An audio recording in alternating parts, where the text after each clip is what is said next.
संभव है। गुरुवे नमः। शिव गुरु को प्रणाम है, साहब दीदी को प्रणाम है, चर्चा स्थल को प्रणाम है, सारे गुरु बना गुरु भाई को प्रणाम है। साहब दीदी के माध्यम से जो हम लोगों को 3 सूत्र मिला है, जो पहला सूत्र में हम लोगों को कहना है, हे शिव आप मेरे गुरु हैं, मैं आपकी शिष्या हूँ, मुझ शिष्या पर दया करें। हे शिव आप मेरे गुरु हैं, मैं आपकी शिष्या हूँ, मुझ शिष्या पर दया करें। हे शिव आप मेरे गुरु हैं, मैं आपकी शिष्या हूँ, मुझ शिष्या पर दया करें। यह पहला सूत्र में है जो हम लोगों को अपने कार्य व्यवहार में रहते हुए उठते बैठते अपने गुरु को अपना बनाना है, अपने शिव गुरु को अपना बनाना है और उनसे आप मन ही मन दया मांगिए और दया मांगते मांगते अपना कार्य व्यवहार कीजिए। आप जो भी काम काज कर रहे हैं, बिजनेस व्यापार, आप सब चीज़ करते हुए अपने गुरु से दया मांगते हुए अपने व्यस्त रहिए, महादेव से दया मांगते रहिए। और गुरु दयालु है, दया करते हैं, अंधकार से प्रकाश की ओर ले जाते हैं। गुरु ज्ञान देते हैं, गुरु जीने का कला सिखा देते हैं और पूरा प्रारब्ध जो होता है वो धीरे धीरे कटना शुरू हो जाता है और जीवन सुखमय होने लगता है। और महादेव की शिष्या हम बन जाते हैं तो महादेव भी अपने शिष्या के ऊपर दया बरसा ही देते हैं। मात्र 3 सूत्र करना है। जो पहला सूत्र में हम लोगों को दया मांगना है और दूसरा सूत्र है जो चर्चा करना है, जो एक दूसरे से बताना है, कहना है। कहीं भी हम हैं, आ रहे हैं, जा रहे हैं तो एक व्यक्ति को जो है हमको जोड़ना है, बताना है और महादेव का शिष्या बनाइए, शिष्य बनाइए। हर काम काज करते हुए अपने गुरु का भी काम करें, गुरु का भी काज करें। गुरु जो कहे हैं वह चीज़ करना ही होगा। जैसे कि हम लोग उनको अपना बनाए। जीवन में सबको गुरु बनाना ज़रूरी होता है, लेकिन हम लोग उनको गुरु बनाए हैं जो जगत गुरु हैं, आदि गुरु हैं, जिनको सब देवों के देव महादेव कहते हैं। और उनकी शिष्या कौन बनना नहीं चाहता है, इनका सौभाग्य नहीं होगा, इसका भाग खुल जाएगा, वह महादेव का शिष्या बनेगा और उसका सौभाग्य होगा जो महादेव को अपना बनाए। भक्ति स्वरूप में हम लोग बहुत पूजा पाठ करते हैं, बहुत कुछ किए, लेकिन उसका फल क्या होगा नहीं होगा कोई नहीं जानता है। लेकिन अगर हम गुरु अपने जीवन में उनको अपना बना लेते हैं अपने जीवन में, कहता है जीवन में कोई ना कोई तो राह दिखाने वाला होना चाहिए। अज्ञानता है, हमारे अंदर ज्ञान नहीं है, तो कहा जाता है कि महादेव से जुड़ने के बाद अनपढ़ से अनपढ़ भी आदमी को सुनते हैं ज्ञान हो जाता है और महादेव ज्ञान दे भी देते हैं। इसमें करना कुछ नहीं है, मात्र लोगों को आप जोड़िए, बताइए। जिस जगह रहते हैं उसी जगह आप लोगों को बताइए, चर्चा में जाइए और चर्चा में लोगों को जोड़िए, कहिए कि महादेव को गुरु बना लीजिए। उनका 3 सूत्र कर देखिए, दया मांगिए। दूसरा में है चर्चा करना, यानी चर्चा लोगों से बताइए, जोड़िए। साहब और दीदी के बारे में बताइए, जो उनके जीवन में घटना हुआ, जो अनुभूति हुआ, हम भी सुने, आप भी दूसरों को सुनाइए। चर्चा यही है, एक दूसरे को सुनते ही सुनते जो है महादेव की चर्चा हो जाती है। आप हमको कह रहे हैं, हम आपको कह रहे हैं, यानी घर का कितना सारा काम होता है, कितना घर में आदमी का अभी के युग में बहुत समय बिजी रहता है, लेकिन उसी में हम सारे ने रात रिश्ते नाते घर परिवार सबको उसी में हम लेके चलते हैं। और ये तो महादेव की चर्चा है जो हम लोगों को नहीं छोड़ना चाहिए। सुख मिले या दुख मिले, ये धरती अमर है, मनुष्य अमर नहीं है, लेकिन जो हम अच्छा करके जाते हैं वही अमर होता है। 10 लोग देखता है, गुरु के बारे में सुनता है, वही महादेव की दया है। और चर्चा कीजिए, नए व्यक्ति को जिसे नहीं आ रहा है, जो नहीं जान रहा है, उसे समझाइए, बताइए दूसरा सूत्र के बारे में। साहब दीदी तो जब अब उनको अपना गुरु बनाए थे तो दिन रात नहीं समझते थे, रात को रात नहीं, दिन को दिन नहीं समझते थे। महादेव के लिए, गुरु के लिए कहाँ कहाँ नहीं जाते थे, अपने शिव गुरु की चर्चा करने के लिए।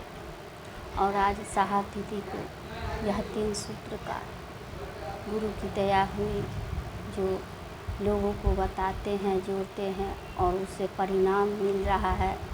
तभी तो इतनी सारे गुरु बहन, गुरु भाई जुड़ रहे हैं और महादेव का काम आगे बढ़ रहा है, गुरु का काज हो रहा है।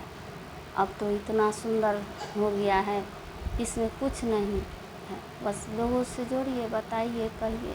जब लोगों से कहना शुरू करिएगा तो आपके जीवन में भी जो कष्ट है, दुख है, तकलीफ है, वह धीरे धीरे महादेव की दया से ठीक होने लगता। दुख तो आएगा, आने में देरी नहीं लगता है, मगर जाने में समय लगता है। कष्ट कोई नहीं चाहता है, मगर उसी में रह के हम लोगों को जीवन में दुख सुख दोनों को लेके चलना है। दुख भी आएगा तो भी हम लोगों को सहना है, सुख भी आएगा तो भी हम लोग। लेकिन अब क्या होता है कि जब से हम लोग गुरु बनाए हैं, अपने महादेव को अपना बनाया है, तब से लगता है कि दुख भी है तो लगता है कि सुख ही सुख है।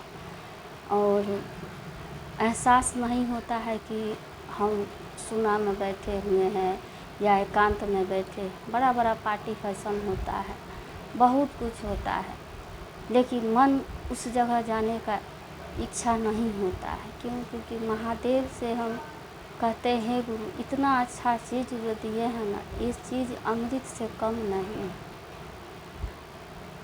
हमेशा साहब दीदी का चर्चा हम सुनते रहते हैं मोबाइल पे, टीवी पे, और इतना अच्छा लगता है उनके जीवन की, जो उनके जीवन में जो घटनाओं घटी है, जो अनुभूति हुई है, वह सब सुनकर मन इतना जुड़ा जाता है, मतलब इतना शांत मन हो जाता है। लगता है इससे बड़ा हमें कोई पूजा है ही नहीं, कोई पार्टी फैशन रिश्ता नाता कुछ नहीं है। और जब हम इसका चर्चा साहब दीदी का सुनते हैं, गुरु का सुनते हैं, तो उस दिन लगता है कि हाँ आज कुछ अच्छा लग रहा है। और जिस दिन नहीं सुनते हैं, जिस दिन नहीं गुरु के चर्चा कोई गुरु बहन, गुरु भाई से सुन पाते हैं या मोबाइल टीवी पे नहीं सुनते, तो लगता है कि आज जो है मतलब कुछ दिन या रात जान ही नहीं लग रहा है। तो देखिए, कहता है धीरे धीरे शिव में जब मन होने लगता है तो महादेव की और मन, गुरु भाई रहे या गुरु बहन रहे, जो भी शिव के शिष्य या शिष्य बनता है, वो धीरे धीरे हर चीज़ उनके जीवन में बदलना शुरू हो जाता है। और सबसे बड़ी चीज़ है कि मन में शांति आना शुरू हो जाए। इससे बड़ा दौलत क्या है? सब कुछ है और मन में शांति नहीं है। घर है, महल है, परिवार है, रुपया है, पैसा है, लेकिन मन घर में नहीं लगता है, मन परिवार के बीच नहीं लगता है, तो वह उस जगह मन को रखने से क्या फ़ायदा? मन उसी जगह रखिए जहाँ आपका मन में कुछ अच्छा हो। और अच्छा बनने के लिए जीवन में कहा जाता है हम लोग को एक एक तिनका मेहनत लग जाता है, तब जाके कुछ अच्छा होता है। और ये तो मेरे गुरु का काज है, मेरे महादेव का चर्चा है, जो बताते चले आगे महादेव की दया, आगे गुरु की दया, और इसमें जीमा लेते हैं महादेव। अगर हम पढ़ाई करना चाहेंगे तभी तो हम कुछ बनेंगे, और शिव गुरु की दया होगी, उनकी दया बरस जाएगी तभी हम कुछ बन पाएंगे। वरना अपना मन कितना भी हम लगा ले, कुछ भी कर ले, कुछ नहीं बन पाएंगे। तो कहा जाता है शिव गुरु के चर्चा से हम लोग महादेव की चर्चा में जब से जुड़े हैं, तीनों सूत्र करते हैं, करेंगे क्या, महादेव कराते हैं।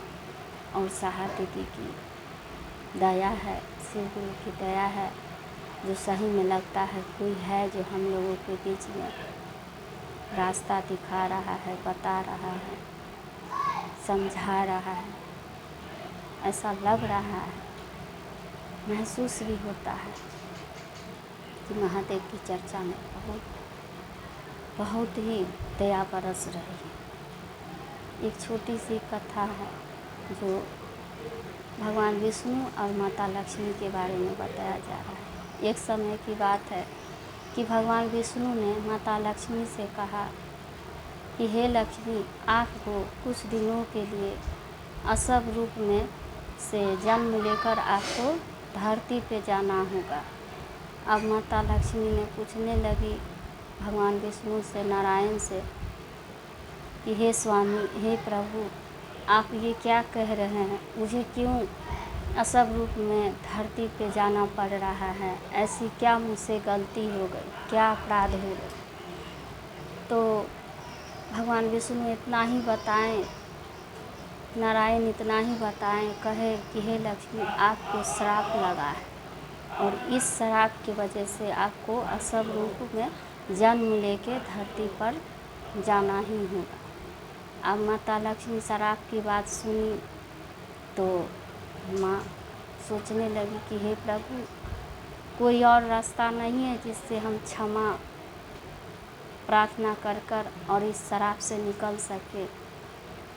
तो भगवान विष्णु ने कहा, नहीं, अब कोई रास्ता नहीं है, केवल यही रास्ता है, आपको जाना ही होगा।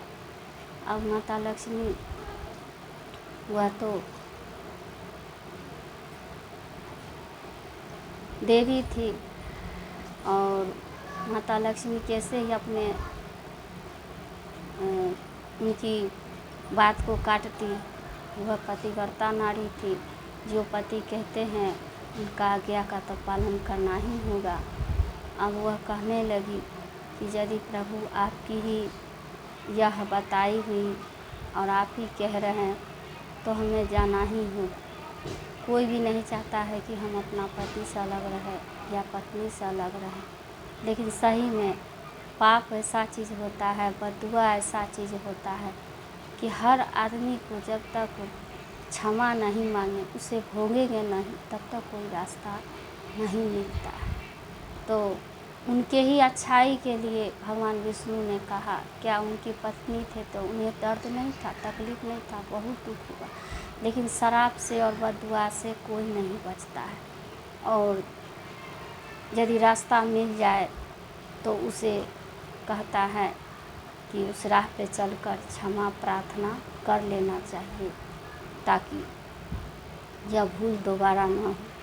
माता लक्ष्मी चली गई असव रूप में जन्म लेकर धरती पर और रहने लगी और यही सोचती कि हम वैकुंठ से कहाँ आ गए, अपने प्रभु को छोड़कर, अपने स्वामी को छोड़कर।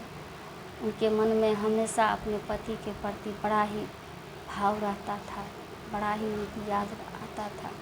अब वो क्या कर सकती थी? श्राप लगा था तो श्राप का तो हमको फल भोगना ही होगा।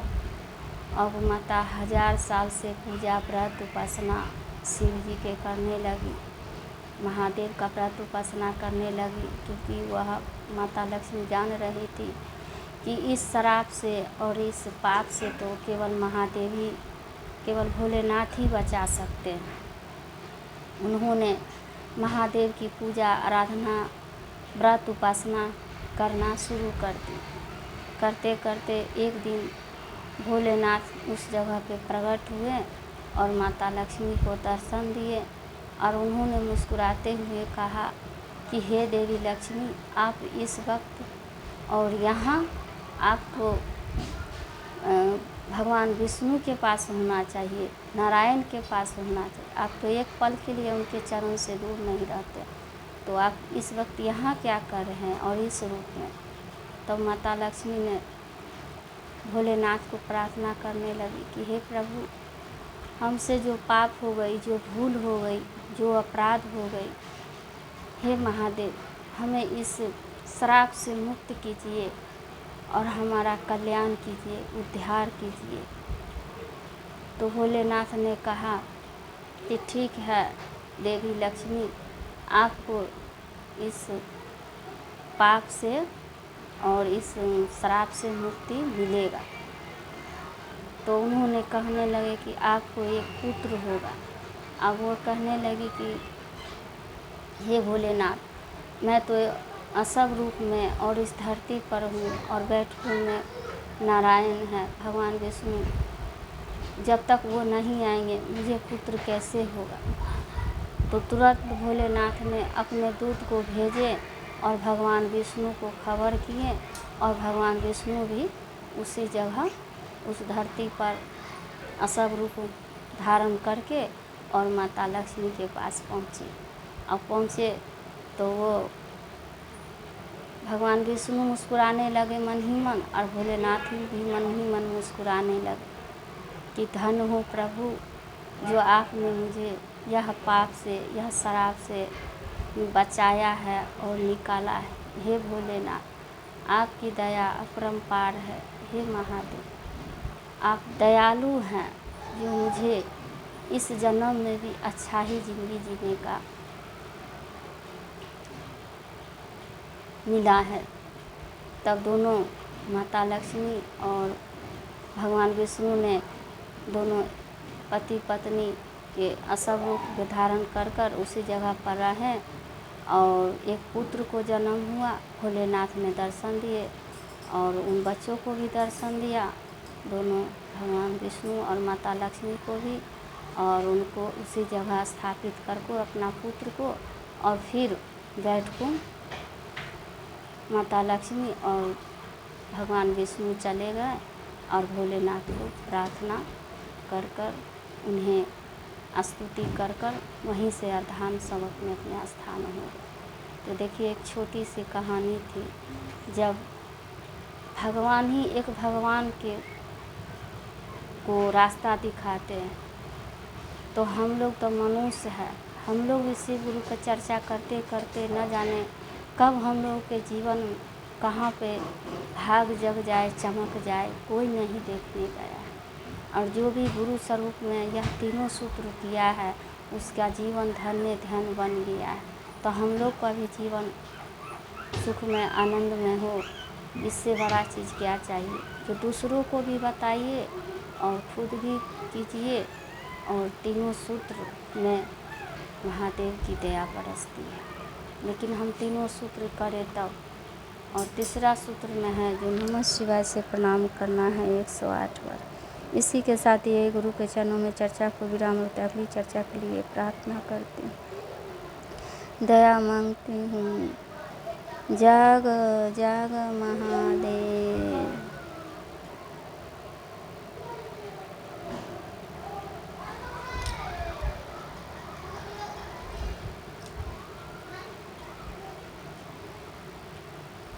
डमरू गिरे धमक से हो शिव गुरु त्रिशूल गिरे आंगन माँ। डमरू गिरे धमक से हो शिव गुरु त्रिशूल गिरे आंगन माँ। तोरा डमरू में 16 नगीना हो शिव गुरु आईवा कौन महीना माँ। तोरा डमरू में 16 नगीना हो शिव गुरु आईवा कौन महीना माँ। सावन में आईवा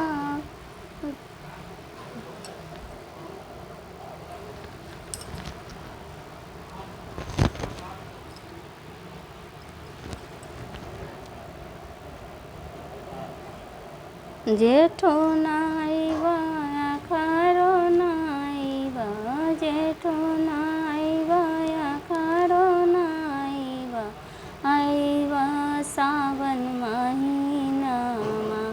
तोरा भंगिया धतूरा के गरदा उड़ैबा रहबा एक महीना माँ। तोरा भंगिया धतूरा के गरदा उड़ैबा रहा